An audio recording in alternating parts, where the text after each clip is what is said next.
السلام علیکم ورحمۃ اللہ وبرکاتہ۔ میرے پاس ایک صاحب آئے جو نوکری کرتے تھے اور وہ مجھ سے کہنے لگے کہ مولانا میں بہت پریشان ہوں۔ میں نے کہا وجہ کیا ہے؟ کہنے لگے پریشانی کی وجہ یہ ہے کہ لوگ مجھ سے سوالات کرتے ہیں۔ میرے ڈپارٹمنٹ میں کام کرنے والے لوگ اکثر غیر مسلم ہیں اور وہ اکثر مجھ سے سوالات کرتے ہیں اور ان کے سوالوں کا جواب مجھے سمجھ میں نہیں آتا ہے۔ یہ جو سیریز یہ جو ویڈیو کا سلسلہ ہم شروع کر رہے ہیں، اس میں ہم آپ کو کچھ ایسی بنیادی اور بیسک باتیں بتا دیں گے کہ اگر آپ کو وہ سمجھ میں آ گئیں اور اگر آپ کو وہ یاد ہو گئیں اور اگر آپ نے ان کو اپنے اندر اتار لیا تو آپ ہر سوال کا جواب بہت آسانی سے دے دیں گے۔ دیکھیے، سوالوں کا جواب دینے کے لیے بنیادی بات یہ یاد رکھنے کی ہے کہ انسان اصول یاد کر لے، بیسک پرنسپلز یاد کر لے تو سوال کا جواب دینا آسان ہو جاتا ہے۔ اب میں پہلا اصول آج بیان کر رہا ہوں۔ وہ پہلا اصول یہ ہے کہ اللہ تعالیٰ نے اس انسان کو دنیا میں مخدوم بنایا ہے، ساری دنیا اس کی خادم ہے، یعنی گویا کہ انسان کو اللہ تعالیٰ نے وہ جگہ عطا فرمائی ہے کہ ساری دنیا کی تمام چیزیں انسان کی خدمت کریں، اور انسان کو لاٹ صاحب بنایا ہے کہ وہ سب کا مخدوم بن جائے۔ گویا کہ یہ مالک ہیں، یہ لاٹ صاحب ہیں اور سب ان کی نوکری میں لگے ہوئے ہیں۔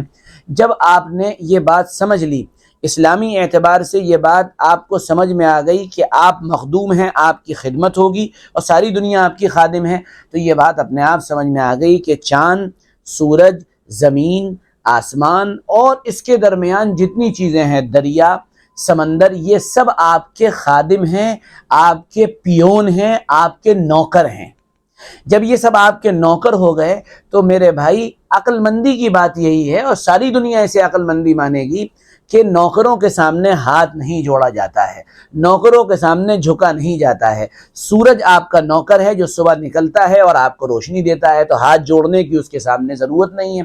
زمین یہ آپ کی نوکر ہے، یہ آپ کو پھل، یہ آپ کو طرح طرح کی چیزیں دیتی ہے، تو جب یہ آپ کو طرح طرح کی چیزیں دیتی ہے، یہ آپ کی نوکر ہوئی، تو آپ کو زمین کو بھی کسی طرح سے گویا کہ اس کی عبادت کی یا اس کے سامنے جھکنے کی ضرورت نہیں ہے۔ چاند بھی آپ کا نوکر ہے، وہ آپ کو رات کو خاص قسم کی مدھم سی روشنی دیتا ہے، اور سولر سسٹم کا ایک اہم خادم ہے، وہ بھی آپ کا خادم ہے۔ تو اس لیے اگر یہ پہلا اصول آپ کی سمجھ میں آ گیا کہ سب آپ کے خادم ہیں اور آپ مخدوم ہیں، تو بہت سی کفر اور شرک کی جو ہمارے اندر باتیں ہیں، یہ جو ہم سے سوالات کیے جاتے ہیں، وہ اپنے آپ دور ہو جائیں گے۔ تو آئندہ اگر آپ سے کوئی یہ سوال کرے کہ تم سوریہ نمسکار کیوں نہیں کرتے ہو، جواب بہت آسان ہے، سورج ہمارا نوکر ہے اور نوکر کے سامنے ہاتھ نہیں جوڑے جاتے ہیں۔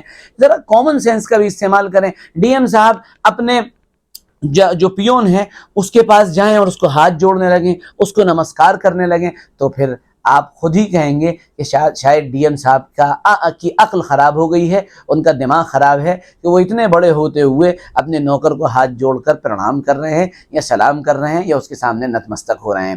یہ پہلا اصول تھا جو میں نے آپ کو بتا دیا۔ میں ایسے اصول کئی ویڈیوز کے اندر بیان کر دوں گا تاکہ وہ آپ یاد رکھیں اور اس کو سن کر آپ کو دوسروں کو جواب دینا آسان ہو جائے۔ ویڈیو کیسا لگا ضرور بتائیے گا، اس کو شیئر کرنا، اس پر اچھے کمنٹس کرنا نہ بھولیے گا، اور یہ بتائیے گا کہ اس طرح کے ویڈیوز آپ کے سامنے اور پیش کیے جائیں یا نہیں کیے جائیں۔ السلام علیکم۔